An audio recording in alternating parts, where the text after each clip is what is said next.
From St. Louis Public Radio. This is the Politically Speaking Hour on St. Louis on the Air. I'm Jason Rosenbaum. Missouri Republicans are stepping up efforts to place a board full of gubernatorial appointees in charge of overseeing the St. Louis Metropolitan Police Department. This would be a massive change, as voters in 2012 approved a plan effectively giving the St. Louis mayor's office oversight over the law enforcement agency. Unsurprisingly, this plan is drawing a sharp rebuke from high-level St. Louis leaders. During a Senate committee hearing earlier this week in Jefferson City, St. Louis Mayor Tishaura Jones condemned GOP State Senator Nick Schroer's bill as unnecessary and unfair. State control over our police department was a failure. It was a failure that the voters rejected, and if this body holds respect for facts and best practices, it should fail to move beyond this committee. So could this be an example of a solution in search of a problem, or could this gubernatorial board really enhance public safety throughout St. Louis? Joining us now to talk about this bill is State Senator Nick Schroer, who represents a portion of St. Charles County in the Missouri Senate. Senator, welcome to the Politically Speaking Hour on St. Louis on the Air. Thank you very much. Thanks for having me. And I apologize right now if anybody can hear some road noise. I'm coming back from the Capitol. Before we talk about the arguments for and against your bill, can you explain who would be on the board overseeing the St. Louis Metropolitan Police Department and, particularly who would appoint them to that position? Well, that's a great question. And the different iterations of this bill, year after year, it's kind of changed the dynamic of who would be on there. But the one thing that remains constant is the mayor would be on it. The governor would pick from a slate of different candidates, and I'll kind of differentiate the two different routes that we have gone. But ultimately, they're going to be citizens in the city of St. Louis. So the current bill that we have right now essentially groups the fraternal groups in policing. You've got the POA, Police Officers Association. You've got ESOP, the Ethical Society of Police, which historically, you look back in time, and they typically don't agree on big controversial issues when it comes to combating crime and different tactics. But on this one, they are 100% in line with this bill that this has to get done. But essentially, they would get to pick the different candidates that the governor would choose from outside of the mayor. And they would be the ones that are on the board. They're going to be, community leaders. They're going to be experts in law enforcement. But they have to be. The one thing that we've wanted this is a citizen board control where citizens have a stake in the game, where community policing is enacted with police working with these community leaders. And that's what we're getting with this bill. So under this setup, though, when the governor still makes the ultimate decision on who's on this board, would the state then be responsible for paying for things that the board approves, like legal-related expenses or new equipment or requests for more people? Or would that be still the city of St. Louis's responsibility to pay for those things? Well, there's going to be buy-in from the state on many things. We heard the Attorney General's staff came in saying that the Legal Defense Fund would be extended to them once this bill goes through, and protecting a lot of law enforcement from different lawsuits and representing them in those manners. Now, there was a provision in the bill which is going to remain in there discussing the state responsible for all of the indebtedness and contracts that are out there.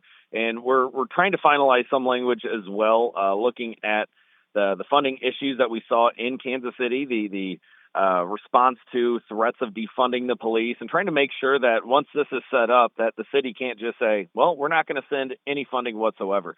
So there is going to be funding mechanisms from the state and from the city itself. I think that the biggest question that both proponents and opponents of this idea are asking is, why do you think this method of overseeing the police department would make St. Louis safer than it is today? Well, it's a great question. And, when I was in college, I studied criminology and criminal justice. I lived in Ferguson, Missouri for many years. Even after we moved into another city, Florissant in North County, my wife and I, when we were dating, we ended up moving back to Ferguson for a while. So this is an area where it's really impacted me, my friends, my businesses that I worked for. And I've been studying this issue for a very long time, working with law enforcement. And number one, when all of these different groups, which historically aren't agreeing on certain topics, are coming to the table, not only is it ESOP and the POA and the FOP, we've got the Police Chiefs Organization who testified in support of this bill as well, and the Law Enforcement Legislative Coalition. So all of the people who are putting their lives on the line day in, day out are saying this is the solution. Let us get back to a board of experts, a board of citizens to govern us instead of political folks who are injecting politics into policy. And I have asked this question. Okay, well, what's the difference, as you've heard from Senator Barbara Washington, who's a good friend of mine. She's a Democrat in Kansas City, but she was asking that they've got board control. How is this going to be different? And, going back historically speaking to the residency requirement repeal, we were told as Republicans, you cannot compare and contrast Kansas City to St. Louis. And there's a whole slew of reasons why, whether it's the Kansas City has 200K more population than St. Louis. Kansas City is still growing. St. Louis is bleeding population. The prosecutorial issues, there's a number of them. But how is this going to help? Essentially, it is getting buy-in from experts in the field, community policing, getting people that are going to have the police's backs and listen to them when it comes to the resources and the tools that they need.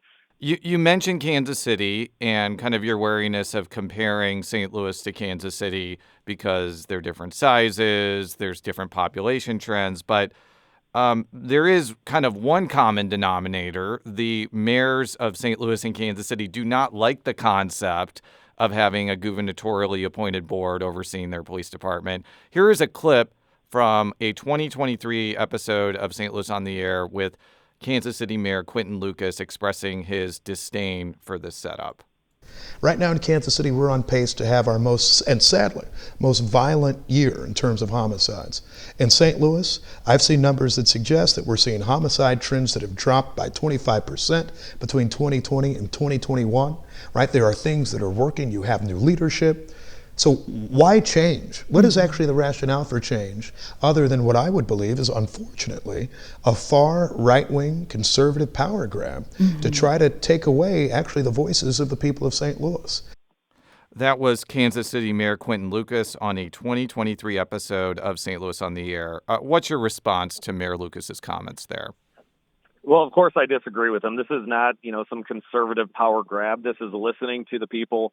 The many town halls that I've done in the city of St. Louis with my good friend Ty Dennis, who started Clippers and Cops. He was a St. Louis resident, became an officer in Atlanta and Georgia, and trying to bring the police and the people back together, started this Clippers and Cops, which is now expanded in the city of St. Louis. And we're listening to the people loud and clear. We're listening to the residents. I even had several calls into my office of St. Louis City residents adamantly supporting this bill, saying that there's zero trust in the Tashara Jones administration when it comes to trash pickup, when it comes to cleaning up the streets, when it comes to public safety.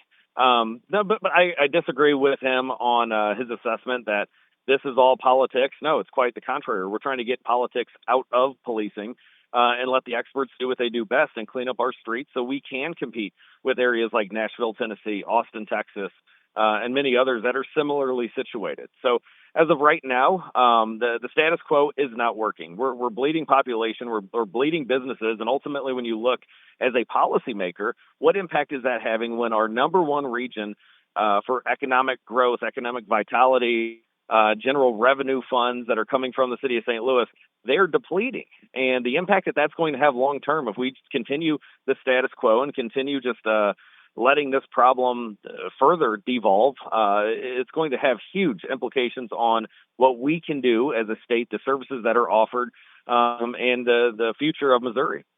Now, before I ask this question, I do want to point out that there are a number of elected officials in the city of St. Louis that do not like the current setup and would like to go to your bill.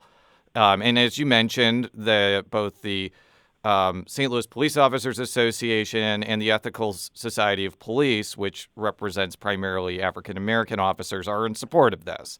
So I want that caveat to be out there before I ask this question. But it is noticeable to me that people who are sponsoring this bill are not from the city of St. Louis and are from places like St. Charles County, or in Senator Travis Fitzwater's case, Callaway County. And I think opponents would see that reality as evidence that people not from St. Louis City are trying to micromanage St. Louis City. Yeah. What would you say to that?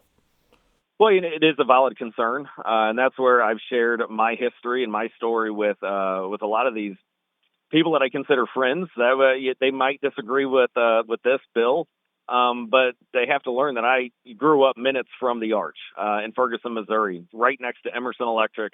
I still have plenty of family and friends and colleagues on both sides of the aisle that live in St. Louis City, that live in St. Louis County. I've got many constituents that have left the city of St. Louis in recent years and have moved into St. Charles County. And just listening to the people on the ground, listening to the men and women in law enforcement who have said, we've tried to talk to other senators in the past. We've tried to talk to other state representatives in the past. And I think somebody alluded to that in one of the hearings, either on the House side or the Senate side, that it is a shame when St. Louis city senators and state representatives have not listened to the men and women in law enforcement who so adamantly want this. So, no, it's not necessarily a concern that I think has any legs, because we're handing this back to the people in the city of St. Louis to govern over the Metropolitan Police Department. So even though we may live a little bit, 20, 30 miles away from where they do in the city of St. Louis, we're still listening to their citizens, and we're putting this back in their hands to be on this board to take politics out of policing.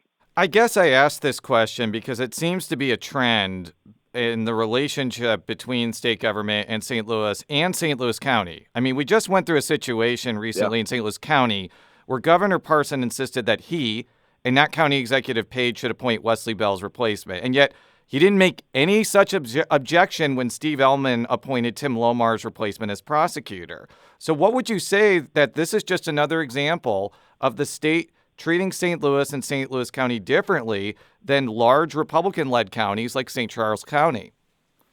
Yeah, and that is a valid point as well. And I do think that there should be more of a consistency. I did kind of scratch my head when that happened. I'm like, well, why was it okay replacing my good friend Tim Lomar's replacement? McCullough has been phenomenal for St. Charles County. But when you look at the crime statistics in the city of St. Louis, in St. Louis County, there is a different dynamic. There is a tougher on crime approach, maintenance of law and order in St. Charles County that you're not seeing and you haven't seen in recent years under Wesley Bell and Kim Gardner. But it's something that I think you'd have to ask Mike Parson why he didn't step in on the St. Charles County replacement, and he did on St. Louis. I will say his pick is phenomenal in both St. Louis City and St. Louis County. I know the question was asked yesterday about state intervention. When has it worked before? And I pointed to Kim Gardner with the state intervening and replacing her with Gabe Gore, who's done a great job so far. I think it's important to explain how we got to this point, because St. Louis used to have a gubernatorial board overseeing the police department up until 2012. And voters passed a ballot item putting the current system in place. And the person that funded that measure was Rex Sinquefield, who has given millions of dollars to help Republican and Democratic candidates. And I'm going to be really honest with you, Senator. It is a little odd to me that the momentum to pass this bill is coming when there is a mayor in place that did not receive donations or did not support a lot of Sinquefield initiatives. Like Mayor Slay was a big Sinquefield benefactor. Lyda Crewson supported a lot of Sinquefield's ideas, and Tashara Jones doesn't. And suddenly this idea is on the fast track. Should I take off my tinfoil hat here, or am I on to something about why this has more momentum than usual? No, I think there's another time and place for a tinfoil hat. This one is not it. I think it's really simple. You mentioned all of those different mayors, whether it was Slay, Bosley, Lyda Crewson. they actually supported the police. They worked with the police. And I remember Lydia Crewson testifying when I was in the House, testifying against the residency repeal. And then the next year she came up and even told me that she had changed her mind. She had worked with law enforcement to figure out a way to better recruitment and retention. So all of those different mayors in my lifetime at least had a working relationship with police or supported police. And now we have a mayor who legitimately campaigned on defunding the police. And, the crime statistics have gotten worse. Recruitment, retention has gotten worse. We have now under 900 officers, which just a couple of years ago, there were over 1,200. 200 of those, 200 plus, are actually eligible for retirement today. So this is a dire straits moment where, it can get worse, and we have to stop the bleeding immediately and try to save this region and make it safe for everyone. I did a quick Google search, and I saw in 2021 that Jones wanted to take, I think, $4 million out of the police department and put it toward things like affordable housing, hiring social workers and clinicians. But the reality on the ground is police officers have received significant salary increases, and the mayor just announced with the police union that they're going to get an even larger salary increase soon. So let's take aside the rhetoric. Hasn't the reality shown that the Jones administration has done the opposite of defunding the police by giving police officers more money?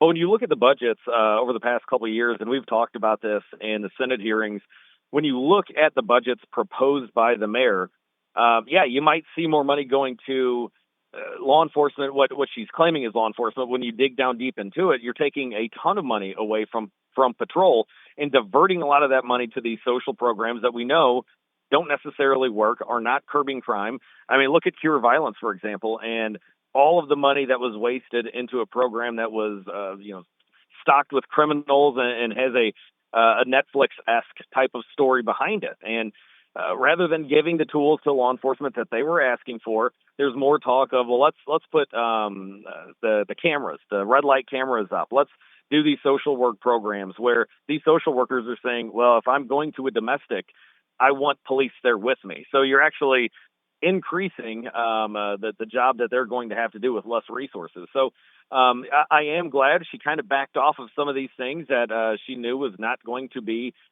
dealt well in the public eye with the $4 million defunding. But she did get rid of, immediately after she was elected, got rid of several of the positions, many of the positions that were not filled, that were supposed to be filled with repealing the residency requirement. So, no, I would still say, even though she has not been as vocal when it comes to defunding the police, when you look at the actual statistics of her budget, she's just doing that as well. Democrats in the Senate are probably going to filibuster your bill. How do you plan to navigate around their opposition, which I think has pretty much sunk similar efforts in the recent past? Yeah, and it's just being with them and talking to them about their priorities and connecting them with many of the people that are in the region that I've met at town halls. One of these young ladies, just 2 years ago, I had met at one of the town halls. She lives in the city of St. Louis. She went to Lincoln University, and I actually had her as one of my interns my first year.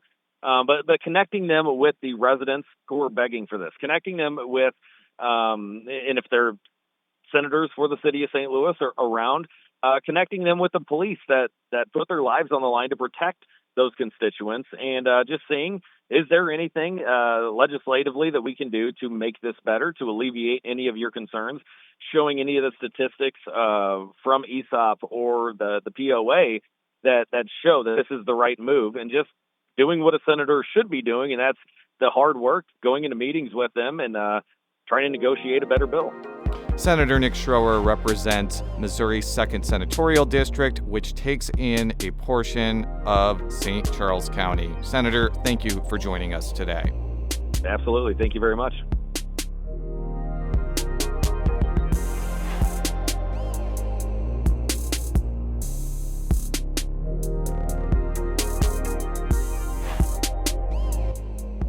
This episode was produced, recorded, and edited by Jason Rosenbaum, with production assistance by Maya Norfleet.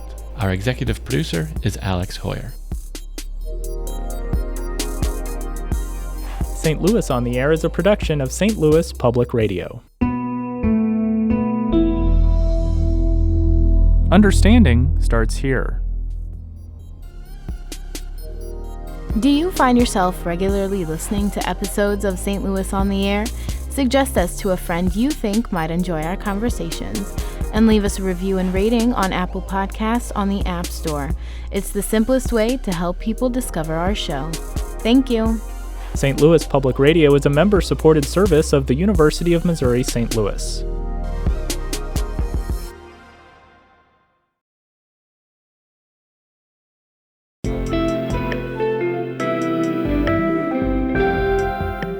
The Gateway brings you the day's news each weekday from around the St. Louis region and the state capitals in Jefferson City. Our schools are accredited.